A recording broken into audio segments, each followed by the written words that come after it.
Well, Tessa, nothing quite says Christmas, does it, like a politically charged Christmas advent calendar released every day on social. This was day one by the Alternative for Germany party in Germany. In the background, the music that plays is White Christmas, and that is incredibly intentional as members of the party's Berlin parliamentary contingent, they come forward, they introduce the calendar and they say, we're going to show you one influential white man from history who has brought about a change or influenced Western civilization. And look at this hashtag here, yes to white men. The party say what they are doing is unapologetically praising white men and combating what they say is discrimination. Now, behind every single door, they have put a figure which they say has shaped Western civilization, focusing on the fact that these men are white men. They say, well, white men, it's come to be a rude word to be called a white man these days, but not for us, they say. So here in the Cube, we've had a little look who's behind the doors, and I've mocked up a little look here for you. At the top, well, we've got Jean-Paul II, the Pope, of course.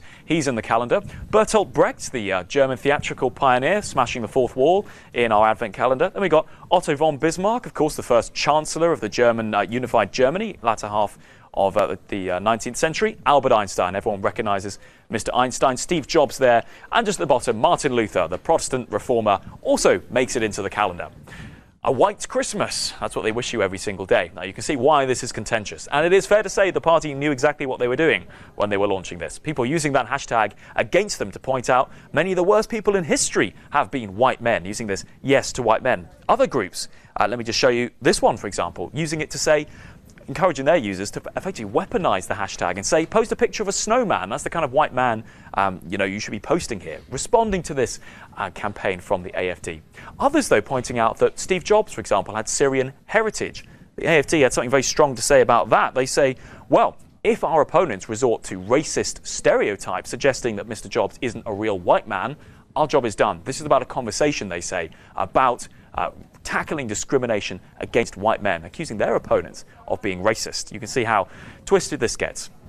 But Tessa, let me just say this. It's fair to say that the AfD, their popularity has been growing. They are present in 16 parliaments across Germany, and simply to try and shut down this conversation, as the far left do often on social as well, perhaps ignores a key nuance here, and that is that many people in Germany, while they would not vote for the party, certainly are sympathetic for some of the arguments that they are putting forward, and that is what has amplified their voice, and certainly, well, you could say maybe gave them the confidence to push out an advent calendar like this one. All right, thanks for that, Alex and the Cube team. And here with me in the studio to discuss this controversial calendar is Eva Kaili, a Greek MEP sitting with the S&D group, and Jan Zahradil, still with us, the Czech MEP from the ECR group. All right, Eva, I'll start with you. Why do you think they are doing this? To what end? What is the strategy behind it? Well, actually, I'm not sure. I have like 4 explanations to give on that. So either they're really nice people and they want to see the other side of the story, how it feels being discriminated. Either they have a huge lack of confidence and they need to advertise their being white men. Or they're not that smart, they cannot count the numbers. There are 20 white men in the party of AfD in Berlin and just 2 women. And I could also be nice and think that they have an incredible sense of humor. And yeah, you had a theory before we went on air. You said you had one theory on why they probably did this. I was trying to figure out what they really mean by that, and the only explanation which comes to my mind is that they somehow associate the white male culture with the European civilization, and this is the party which feels that European civilization is under threat, that this is being discriminated, this is being somehow endangered by migration waves or by so-called multiculturalism. So they feel the need to defend that, and they did it in such a way which, of course, I do not defend, but at least I'm trying to understand. Yeah.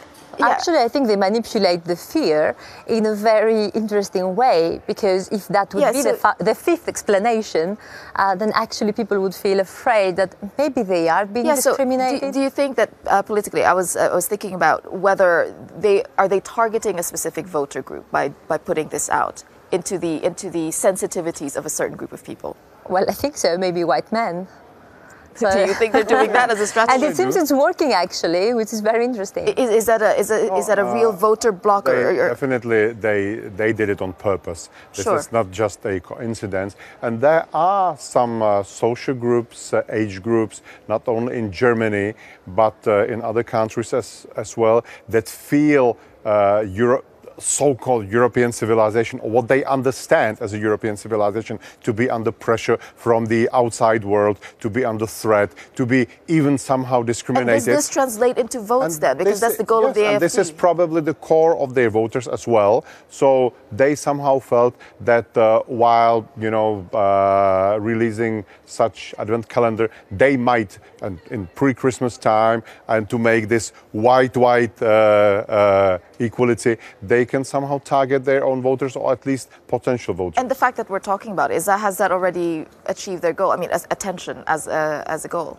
Well, I think they did make a point. They did got it out. And they start a did get it out there. conversation But as I well. think it's so obvious. I mean, the intentions and how they tried to manipulate this feeling of fear that I think in the end it will not actually succeed. I think it doesn't seem that smart to me doing that, because there is nothing like that you can say to support this kind of quote. You see, they're being mocked all over the internet and the social media. I mean, it's been a joke. Very quickly, yeah, because we don't have time.